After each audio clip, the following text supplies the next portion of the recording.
Hello, welcome to the Stock Out. This is your show at FreightWaves for all things related to the CPG industry. Those are consumer packaged goods, a big constituent among transportation shippers. I'm your host, Mike Baudendistel. I'm the head of Intermodal Solutions here, and we set aside 26 minutes each week to go through what's happening in the CPG industry and our data as that relates to the CPG industry. And today, what I'm going to be talking about is a little bit about sugar and how the supply chain, could change in the future related to sugar inside of CPG. So I'll give a little bit of a recap of last week's show, which was dedicated to that topic. I would encourage you to go back and view last week's show interview with Dumatuk, head of North America, to get the full detail there. But I'll give a little bit of a recap. And then I'll talk about some other topics in CPG, one of which is the potential regulation on food dyes, which the FDA is currently soliciting comments for that. Have another month to get your comments in. If you want to see food dyes retained or eliminated, they're specifically looking at that red dye number 3. So I'll talk about that. And then the FTC investigating potentially illegal price discrimination in beverages. The Robinson-Patman Act may be, sort of alive and well. I'll talk about that specifically related to alcoholic beverages. And then I'll go through a few of the sonar charts that I think are applicable most heavily to CPG companies. So I'm going to do all of that in the next 24 minutes or so. But before I do that, just want to make sure if anyone is not signed up for the Stock Out newsletter, you can do that at www.freightwaves.com/the stockouts. All you have to do is just go to freightwaves.com, go up to newsletters, and it's going to be the first one there listed under supply chains in the middle of the screen, and try to get a newsletter out every Wednesday at 2 o'clock Eastern time. So, we tend to talk about just whatever is interesting in the world of CPG and supply chains. And I think lately, there's been fewer issues of stockouts, not having enough of certain ingredients. I think some of those issues have become a little bit alleviated just with CPG volumes down just a tad. So with that, give a little bit of a recap of last week's interview. Last week, the Stockout show dedicated to sugar, spoke with Kelly Thompson, who's the head of North America at Dumatuk. Dumatuk is an interesting company. It's one of the venture-backed startups that is looking to help CPGs rein in on the use of sugars. You sort of go back a couple decades, and fat and trans fat was sort of the ingredient non grata that everyone was trying to get out of products. And basically the solution to that was a lot of companies used sugar as a filler material, as kind of a bulking agent, to make products that same sort of size, consistency, but be able to show that they don't have any trans fats or any fat in general, and that really sort of gave rise to the products having way too much sugar. The pounds of sugar that are consumed by consumers is risen rather dramatically, and this company has a product called Incredo Sugar that Dumatuk has, and they add crystals, which is going to make a product have 30% to 50% less sugar than the original formulas. They're a believer that consumers are not going to be willing to compromise on taste, that taste has to be at full parity. Saw an article over the weekend in Beverage Daily that suggested the same thing, actually suggested that if a company's going to roll out, let's say, a soft drink that is low sugar, that really what they should not do is focus in on how much more healthy it is versus the traditional formula. Instead, just focus on how good it tastes, et cetera, how exciting it is, that give you energy, and sort of leave the sugar to something that consumers can discover on their own. So getting back to Dumatuk, got a little bit of an update on just how the tech works. I still have a little bit of a hard time wrapping my head around the tech, but essentially, sugar in its current form doesn't allow all the flavors to come out. So this company's product is more amorphous, is going to make it able to bind more efficiently with sweet taste receptors. So you get just as much sugar taste with less sugar. And part of the issue with the bulking agent, using sugar as a bulking agent, which I just described, is it takes away space that could be used for other things. And so with less sugar, the startups are aiming to be able to use some of that space inside the ingredient list for other sort of healthier ingredients, fibers or whole grains instead of sugars.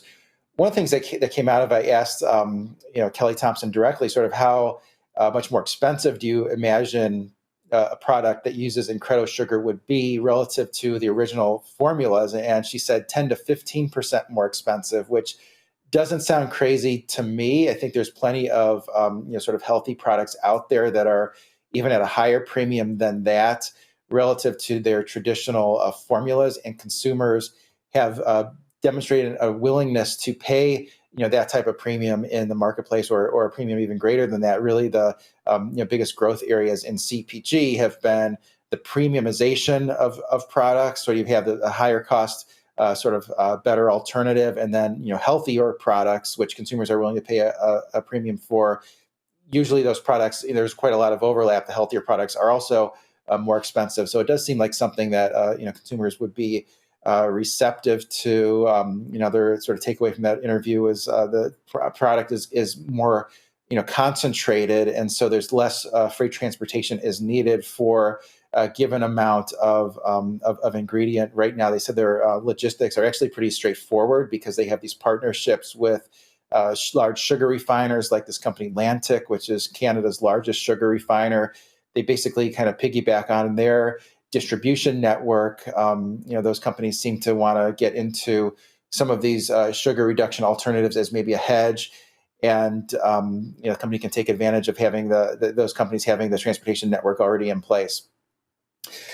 Kelly Thompson at Dumatuk also talked about how the company is going to maybe potentially leverage its expertise in sugar reduction to also find ways to reduce other harmful ingredients. They say that on the site also, which is just an interesting way that the company describes itself. They don't describe themselves as a company that reduces sugar. They describe themselves as a company that reduces harmful ingredients, or maybe the overuse of certain ingredients. And my guess would be that they're going to look at reducing salt, because that seems to be the other big trend in CPG, is maybe finding a way to reduce salt while also keeping the taste same. So I think it's definitely a company to look out for, in addition to some of the other sugar reduction, venture capital backed startups, which hope to get some of those on the show as well. I think that would be really interesting also. I'll move on to the next topic, which is the FDA is considering banning red number 3 food dye. And just sort of over the weekend, I went through a lot of articles about CPG industry. This is one that I think stood out as being interesting, and it's kind of fewer maybe stockouts and logistical challenges we've seen in the CPG industry. But this is something that potentially some companies that are big CPG companies will have to change their formulas if these consumer advocacy groups gain any traction with their demands to remove this red dye number 3. And so essentially, the consumer advocacy groups have been looking at food dyes for a long time, have been big proponents of eliminating dyes from certain foods, and they seem to have zeroed in on this red dye number 3. And the reason for that is that this one has been banned by the FDA for use in pharmaceutical, or not pharmaceuticals, but cosmetics, things that there's a topical application for. So, for instance, you couldn't use red dye number 3 to make a lipstick more red. That would be illegal, but it's still used in certain candies, food type products to make the colors more vibrant. Consumer advocacy groups say, well, if it's not allowed for cosmetics, why should it be allowed for food? They say that there's plenty of evidence to suggest that there's a connection between this red dye and thyroid cancer that was shown in animals in the 70s and 80s that caused the FDA to ban the product on cosmetics in 1990. It had already been used in food products, supposedly safely. And so it almost seemed like those food products were grandfathered in. Kind of interestingly, in Europe, it can be only used for certain cherries. So it's limited in its use there. So this some of the consumer groups have been calling for ban on artificial colors for years. They say some of these synthetic food dyes can be linked to problems in children's behavior. People sort of mistakenly think it's sugar that's the issue, and it's really all of these dyes that are used to make the candies and other food products, candies and cereals. You have more vibrant colors. And another thing that I found interesting on this topic is that a lot of the CPGs, a few years ago, said that they were going to eliminate these use of dyes and artificial colors and just use natural colors, and they backed off of that plan because they then said consumers didn't want the natural colors. Perhaps they saw some data that suggested that the duller colors with the natural ingredients were not selling as well, and went back to using the artificial colors. So it's another, issue like we've seen in a lot of issues in CPG. You kind of have industry groups versus government regulators that want to make these products more healthy. So that's another sort of health-related issue to keep an eye on. I'll try to keep you updated in the stock out. Move on to the third topic here, which is the FTC, Federal Trade Commission, is investigating a certain beverage distributor over price discrimination. Saw this over the weekend over on Politico, something that should impact CPGs that are involved in selling beverages. I would say those in selling alcoholic beverages or even soft drinks should be interested in. So the FTC opened this investigation into the practice of the largest U.S. alcohol distributor, Southern Glazer Wine and Spirits, very large company that into their practices of how they price wine and liquor to retail stores. So they sell them to retail stores, and they're seeking a wide range of information from various alcohol distributors. There's something similar was announced earlier in the year, back in January, for Coke and Pepsi, looking into their practices, and they're looking at possible violations of the Robinson-Patman Act. So the Robinson-Patman Act, 1936 law prohibiting suppliers from offering better prices to large retailers at the expense of smaller competitors. And so it's designed to make it so a mom and pop retail store, local grocery store, can compete with the biggest players. And, if you talk to people in the industry, they say that this law, to a large extent, is not followed. It's not enforced. I really haven't heard much from this law in the past 20 years. Some of the recent cases, so-called recent cases, McCormick in 2000 was settled. So 23 years ago, there was a settlement. And then before that, 1988 against book publishers. So we're talking about over 30 years. We've had two cases.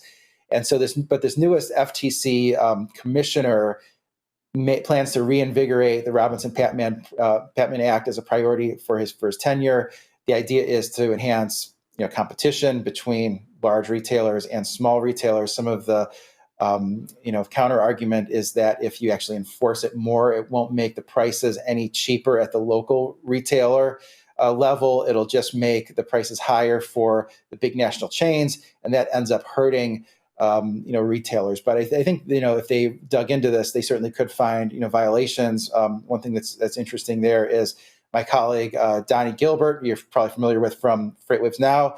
Every morning he owns a liquor store, and he says it's pretty rampant, this sort of illegal price discrimination. But at least where he is in Tennessee, his stores in Tennessee, he gets calls from agencies, just saying, I just want to verify that you're paying X number of dollars for this case, and because that's what they're allowed to sell it to you for. They're now not allowed to charge you more because you're a small independent seller. So they have been sort of checking up on that based on that anecdote, but thought that was interesting. But Donnie still says that there are certain products where he just can't buy it for the price that a big company can sell it for. So it's still a degree of economies of scale for large retailers. So it's definitely something that I think CPG companies are going to want to keep in mind, is just to make sure that they are up to date on all of these things, given the greater enforcement potentially by the FTC on this Robinson-Patman Act, which we haven't heard from in a long time. So with that as a heads up there, I want to move into the Sonar market update. Have just three charts that I think stand out within Sonar. So I want to bring up this first one there. The white line is van contract rates line haul. So we're excluding fuel surcharges, and then the orange line there is the spot rate, and we have a calculation in there to remove the impact of fuel.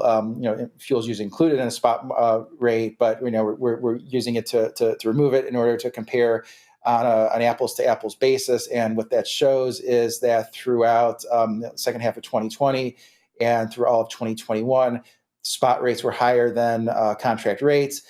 That changed in about March of last year, and spot rates dropped more significantly than contract rates. They've stayed below contract rates since then, and that spread is wide. It's still about 70 cents per mile difference between spot and contract rates. So that tells you a couple of things. It tells you that the small trucking companies struggling because those small trucking companies are much more heavily participate in the spot market. The contract carriers, participate much more heavily in that contracted market. Most of the big, CPGs would, participate in the contract market, primarily. And so that 252 on that white line is really going to be more applicable to them. But sort of the orange line and sort of the spread between the two gives a little bit of an indicator of where those contract rates are headed. And so it tells you that contract rates are headed downward. That being said, they've been significantly below, spot rates have been significantly below contract rates for some time. And those contract rates have not fallen as significantly as maybe you would have expected. So I think, really the primary reason for that is the big shippers. They seem to be more concerned right now with having being able to secure capacity, having supply chains that are working, properly, that are functioning after having gone through this period of, many disruptions, and that seems to be the priority versus paying just a little bit less for freight transportation. You think of a big CPG company, and you think of their cost of goods sold. About 9% of that is transportation costs. So they're not trying to wring out every 100 basis points of transportation costs. It's not really the needle mover that, let's say, having those products on the shelf is. So they've been maybe a little bit more conservative than they absolutely needed to be, and that's why those contract rates have stayed above the spot rates, pretty significantly there. That said, they're still coming down. Some of the anecdotes we heard in the last week from CPG, one big national multinational CPG told us that on their U.S. lanes, they were looking at taking sort of 2019 rates as a benchmark. Now, 2019 was a weak year for the freight markets, pricing them plus or minus where things were in 2019, and the bids were coming back, and they were getting what they were asking for there. So there's still a lot of pressure on contract rates, but I still think shippers are being maybe a little bit conservative there. Some things that stand out: those contract rates, excluding fuel, down 14% year over year. Spot rates with that fuel removed, that orange line, down 29% year over year. So contract rates still above spot rates. I think those lines are going to narrow a bit going forward. I'll move on to the next chart here, which is intermodal contract rates, and sort of bringing these up. This is a seasonality chart. If you're not familiar with our charts, each of those lines across represents a year. 2023 is the white line, and 2022 is the green. 2021 is the orange, and so forth. And coming out of the pandemic, intermodal started to be tight in the middle part of 2020. And sort of from 2 consecutive years, you saw domestic intermodal contract rates rise at double-digit rate from 2020 into 2021, and then again from 2021 into 2022. Now into 2023, going back the other way, as you can see on that white line, and really took another step down in the past week. If I were to show that same chart a week ago, the rates would have been down about 8% year over year, the most recent data point for, let's say, the early March. This is on a 2-week lag, so getting into the middle part of March, those are now down more like 18% year over year. This chart also excludes fuel surcharges, just takes a look at the line haul rates. And so intermodal contracts, those do take a little bit of longer time to adjust versus the dry van rates. A minute ago I talked about dry van contract rates being down 14%. And those had been down sort of steadily throughout last year. Intermodal, more of that business is on an annual contract, whereas truckload's a little bit more likely to be on a quarterly period to get renegotiated. So a lot of those intermodal contracts have to be renegotiated in the first half of the year. Most of them roll over, let's say, by right about now, and that's why you're seeing that white line drop as much as it is. That's just a larger portion of those contracts have been repriced now versus where they were a month ago, and that's why you're seeing that come down. What's also interesting is when you compare the intermodal contract rates to dry van contract rates, and you include fuel surcharges for both intermodal and dry van, which is something you have to do because fuel is a large part of the intermodal savings. If a shipper is looking at both modes, intermodal is 10.3% below dry van in one of our data series because we are just limiting that data series to the same 5-digit origin destination pairs that were processed on transactions that were processed the same week. So eliminating a lot of those other variables that might take into account some of the part price difference, like if there's longer drays or so forth, sort of eliminating all of those, seeing about a 10% difference. Usually, in our data set, it's anywhere from sort of 10 to 20%, 15% being sort of the average there. So it does suggest that we've had dry van contracts adjust at least closer to the market. Intermodal still has a ways to go in terms of declining and getting priced closer to the market. Would expect that to take place over the next couple of months, primarily because most of those contracts renew in the first half of the year. I want to bring up the final sonar chart here that I have, which is the inbound Ocean Teu volume index, and that is in white. And what's unique about that data series is that we're putting that data in based on the point where loads are booked at area of origin for U.S. imports. So that's most often China, but could also be Vietnam, elsewhere in Southeast Asia, or really anywhere for U.S. Imports. Really saw that fall off starting in about May of last year and have stayed fairly depressed. They are off of their lows in February. If you do look at January, is up about, let's call it 20% from the very February February lows, but not a perfect comparison. In February, you have the Chinese New Year, which it always depresses freight, but this is still down 44% versus where it was a year ago. So really imports, one of the main reasons why there's weakness in domestic transportation industry, particularly from some of the port cities like Los Angeles, which really those the market in that area has been weak for some time. That translates into intermodal volume as well. When I look at intermodal volume and all of the dense lanes, the lanes where there's the most acute weakness have been some of the densest intermodal lanes, which would include LA to Chicago, LA to Dallas, LA to Atlanta. Those are all down well into the double digits, year over year, both for international intermodal volume and also domestic intermodal volume, which would include a freight that is imported, taking freight that's in 40-foot international containers and moving them into 53-foot domestic containers. That's something that on the site we've called the West Coast wipeout. There was a good article that Greg Miller published on March 17th on St. Patrick's Day, where he talked about LA imports down 41% year over year and 33% month over month, and actually kind of amazingly down 28%, before COVID levels. And then that's interesting because so many of the other sort of freight metrics that we see sort of trending kind of close to in line with pre-COVID levels, kind of looking back at 2018 or 2019, which of course was a weak year for the freight transportation market. I associate 2019 with a lot of carrier bankruptcies. The Celadon bankruptcy at the end of the year was really kind of a end of an era, and kind of maybe the biggest news story that we had at FreightWaves.com, all the stuff that went along with there.